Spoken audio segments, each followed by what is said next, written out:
warning before you listen. This epic is not for children, nor for the faint of heart.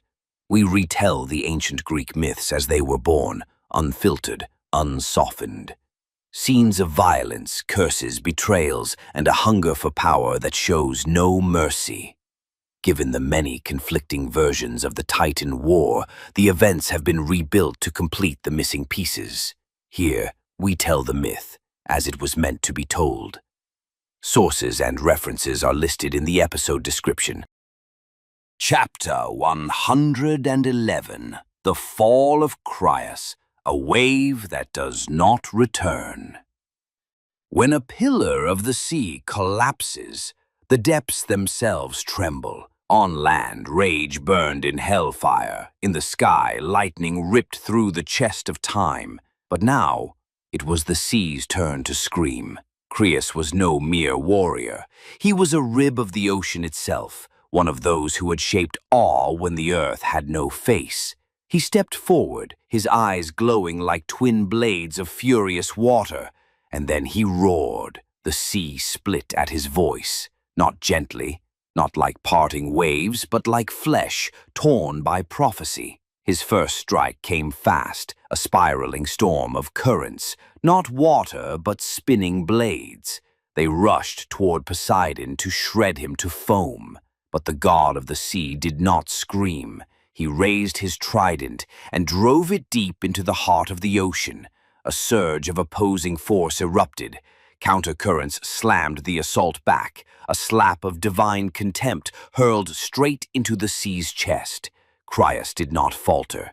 He growled, leapt above the waves, his hand lifted high, pulling the weight of the ocean's depths into his grip. He forged water and fire into one blazing orb, then hurled it.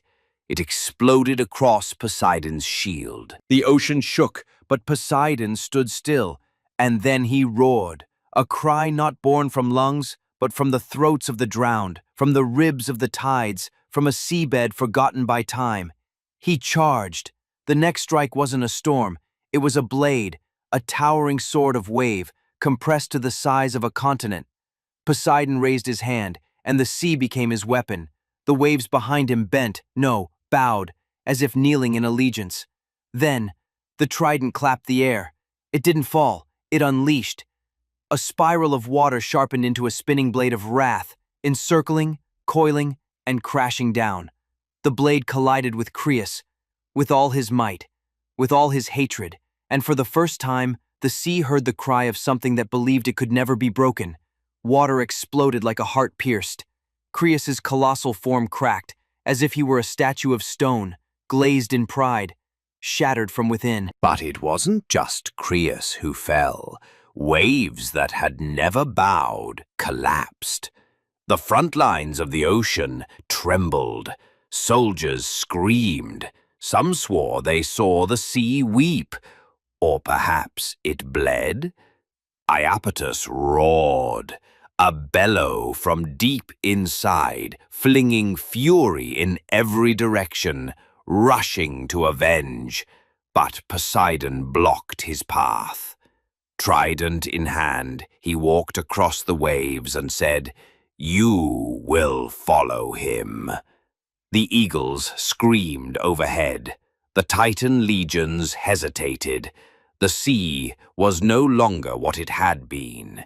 In that moment, the ocean knew it had lost a rib.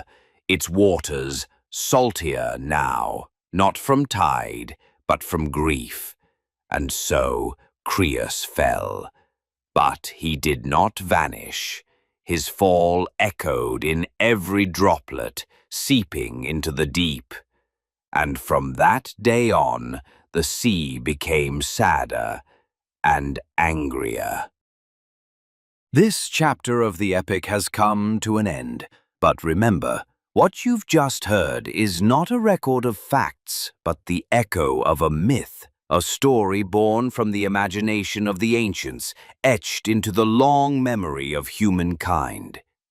If this tale stirred something in you, if it opened a door to reflection or wonder, don't forget to support the channel and share the journey with those you love.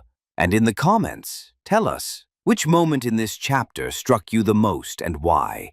We'll meet again in the next chapter of this audio odyssey through time. Until then, farewell.